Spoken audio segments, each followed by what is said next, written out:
Boom! Happy Saturday! Ito lang nakayanan ngayong tanghalian. Balbakwang pata sa sinigang. Pata ng baboy po nakayanan natin ngayong Sabado. Sobrang lambot na po. Balbakwa, dinagyan ko ng twist, ginawa ko sinigang. Napakasarap ayon sa panlasa ko.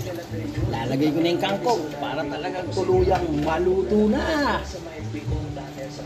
Ito lang nakayanan ngayon nating Sabado, tanghalian. Ano ba ngayon? October 18 ba ngayon? Yun. Lulutuin ko lang yung kangkong. Tapos okay na yan. Balbakwang pata sa sinigang. Yan lang ang nakayanan natin ngayong Sabado. Ano pa bang gagawin natin? Eh di, kakain na!